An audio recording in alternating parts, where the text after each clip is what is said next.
नमस्कार। ग्रह नक्षत्र के दर्शकों का हृदय से स्वागत है।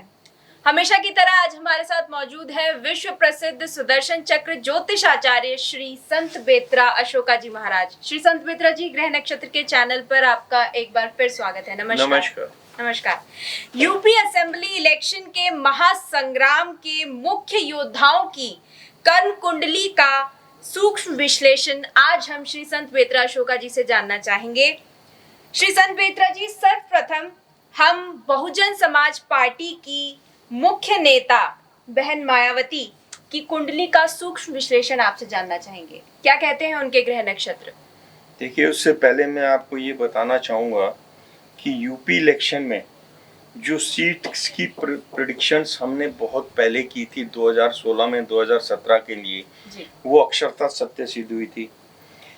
अभी जो है उत्तर प्रदेश में बहुत बड़े फेरबदल का कारक जो है वो आप पार्टी होगी और इधर आपकी समाजवादी पार्टी और बहुजन समाजवादी पार्टी होगी। बहुजन समाजवादी पार्टी की जो मुख्य आपकी नेत्री हैं वो है बहन मायावती।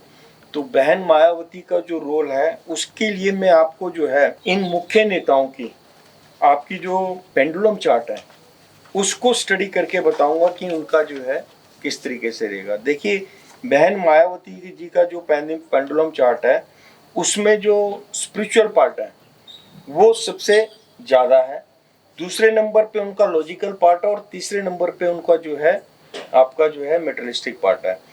तो स्पिरिचुअल पार्ट फैंटास्टिक होने के कारण बहन मायावती सिर्फ जाति कार्ड पर विश्वास करके इस इलेक्शन में उतरेंगी, कोशिश करेंगी बाकी को भी अपने उसमें लेने का, लेकिन सिर्फ जाति कार्ड जाति का जो कार्ड है उसको लेकर इस इलेक्शन में उतरेंगी।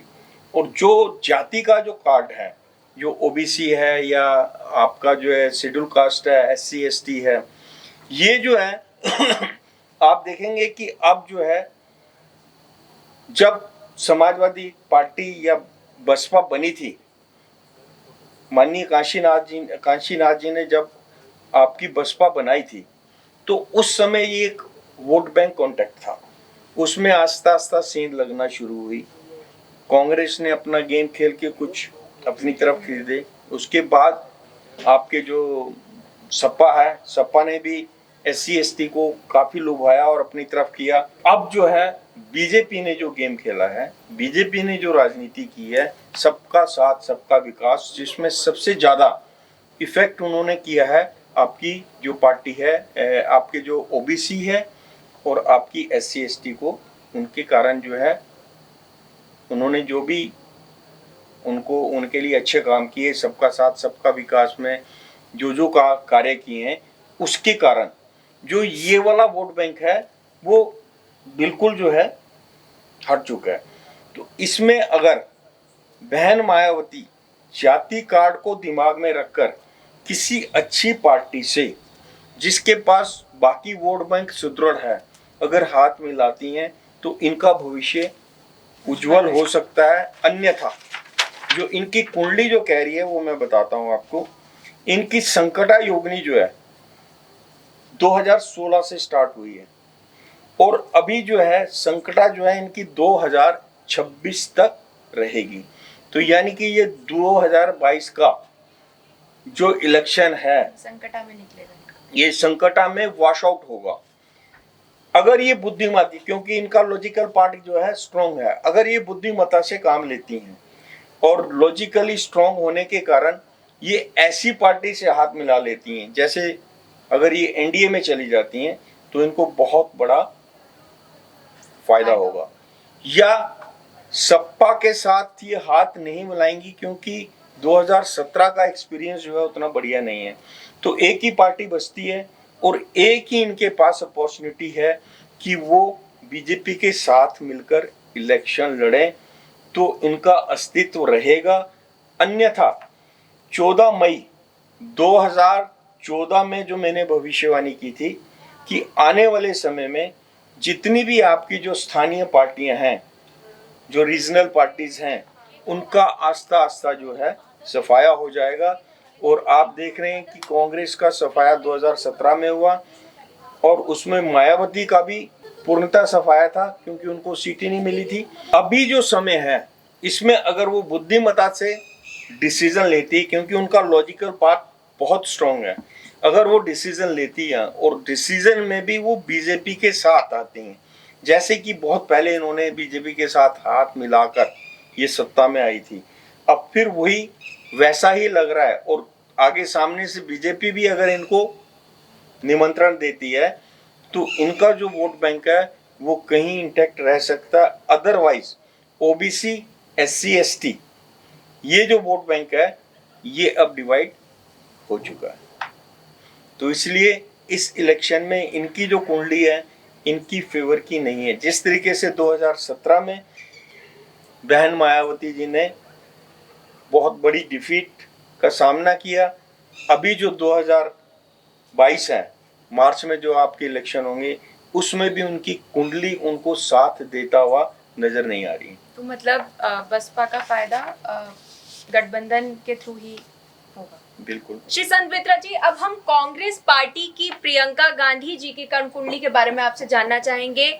अब असेंबली इलेक्शन 2022 के कांग्रेस पार्टी प्रियंका गांधी जी के नेतृत्व में लड़ने जा रही है, तो क्या कैसे ग्रह हैं उनके, कैसी क्या कुंडली उनकी कह रही है?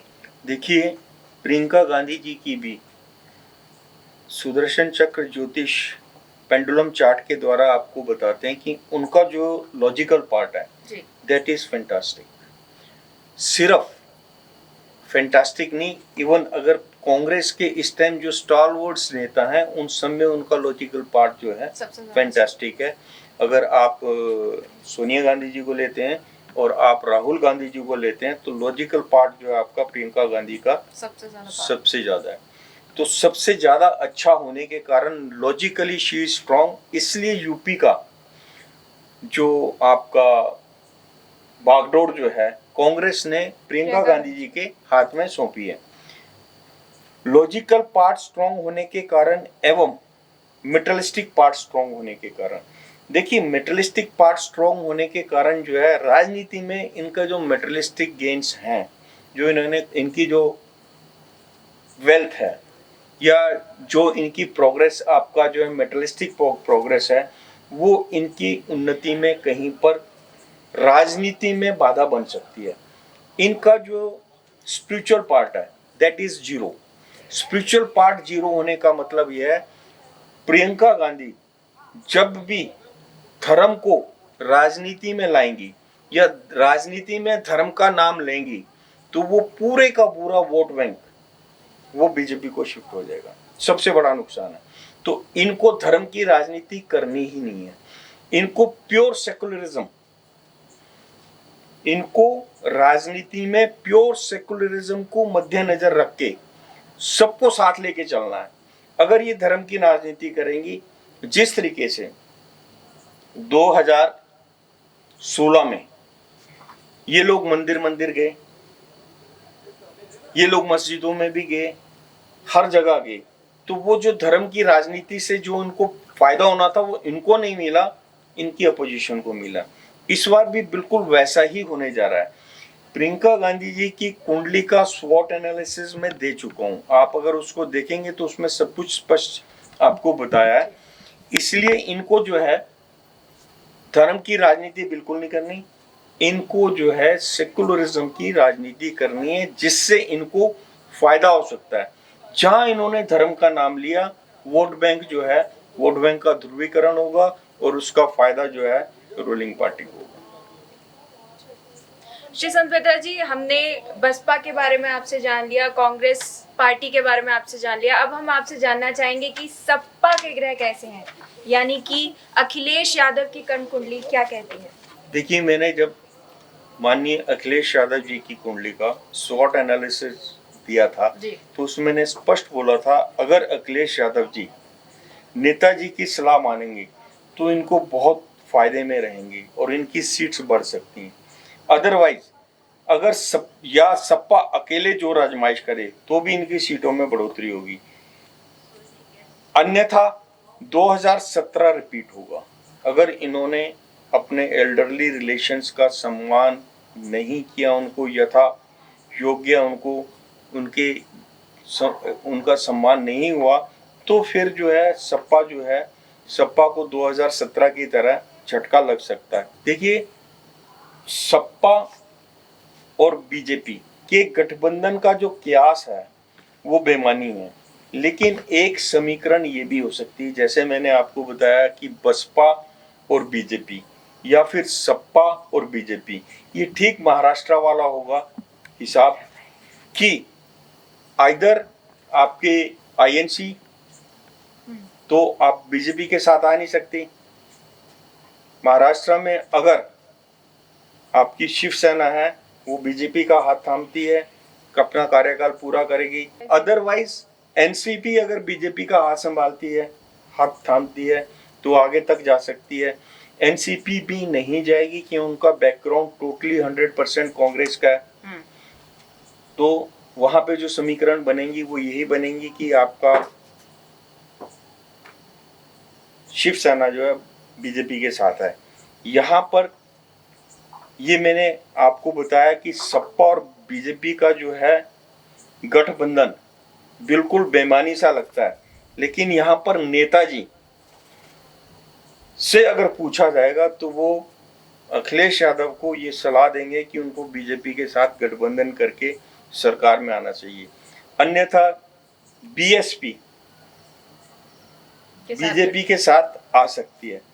It all depends upon BJP कि उन दोनों में से किसी को अपने गठबंधन में लेती है कि नहीं लेती, क्योंकि राजनीतिक जो बाइसेक्शन है इस टाइम, जो यूपी में जो आपकी पार्टियां आ चुकी हैं, ओबीसी भी एंटर कर गई हैं, आपका आप पार्टी भी एंटर कर गई है, कांग्रेस की जो आपकी स्टॉलवर्ड नेता है आपकी प्रियंका गांधी जी वो भी आ गई हैं, तो वोट्स का बाइसेक्शन इस तरीके से होगा। ये पूरा गेम जो है वो हो सकता है, ये जो शतरंज बिछी है वो सारा जो है, जो आपको मैंने भविष्यवाणी की है कि बीजेपी 287 प्लस या फिर 312 सीट उसकी तरफ जा रहा है। अंत में श्री संत बेत्रा जी, हम आपसे जानना चाहेंगे यूपी के तेजस्वी नेता श्री आदित्यनाथ योगी जी की कर्मकुंडली के बारे में क्या कहती है, कैसे सितारे हैं उनके? देखिए, योगी आदित्यनाथ जी योगी हैं, और मैंने पहले भी ये बताया कि इस समय जो है शनि महाराज जो हैं वो अपनी राशि में विचरण कर रहे हैं। उनका ट्रांजिट जो है मकर राशि में है, और अगले 2.5 साल उसके बाद, मकर राशि के बाद अगले 2.5 साल जो हैं वो आपके कुंभ राशि में होंगे। तो दोनों राशियां जो हैं शनि की हैं, और शनि न्याय के देवता हैं। अगर देखा जाए तो जहां तक योगी आदित्यनाथ हैं, उन्होंने वो सब काम किए जो एक आपका दंडाधिकारी करता है। देखिए, यूपी में से गुंडा राज उन्होंने हटा दिया है बहुत बुरी तरीके से। वहां पे जो भी इस तरीके की मेंटालिटी के लोग थे वो विचलित हैं। नंबर 2, गरीबों के ऊपर उनका बहुत सहयोग किया है। शनि जो है, शनि का अधिकार जो है गरीबों पे है। अगर उनके अधिकार के अंदर आने वालों को आप फैसिलिटेट करते हैं तो शनि महाराज की कृपा आप पे होगी। दूसरा, योगी आदित्यनाथ जी की जो इंटेग्रिटी है वो कहीं से भी डाउटफुल नहीं है।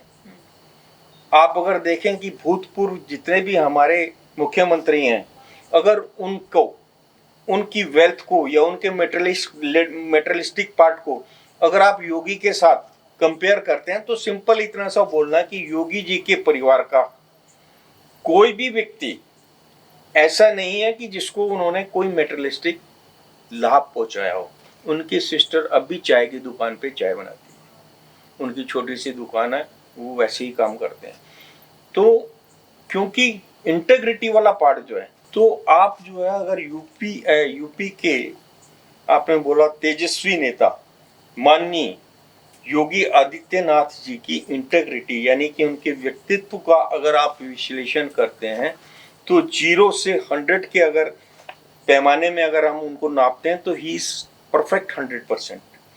उनकी इंटेग्रिटी पे आप 1% भी क्वेश्चन मार्क नहीं लगा सकते। और उन्होंने कोविड काल में जिस तरीके से उनके पिता की डेथ हो गई थी, फिर भी उन्होंने राज्यों को पहला महत्व दिया।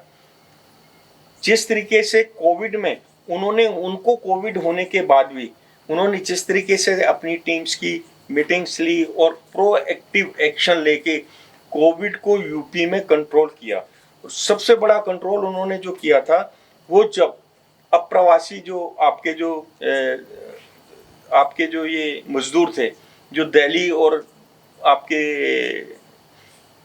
में काम करने वाले या आसपास के जो राज्यों में काम करने वाले थे, जैसे ही कोरोना हुआ तो वहां पर एक हलचल सी मचा दी गई थी जिसके कारण वो लोग पैदल ही निकल गए थे। उन सब के लिए खाने का बंदोबस्त, उन सब के लिए जाने का बंदोबस्त, उन सबको काम का बंदोबस्त और उन सब के खातों में जो पैसा गया है, उनको जो उस समय पे जो उनको हेल्प मिली है, वो सारे पार्ट जो है शनि महाराज के कारण उनको जो है ये जो आंकड़ा जो 287 प्लस 300 या 312, तो ये आंकड़ा योगी आदित्यनाथ जी यूपी में पुनः दोहराएंगे। नमस्कार।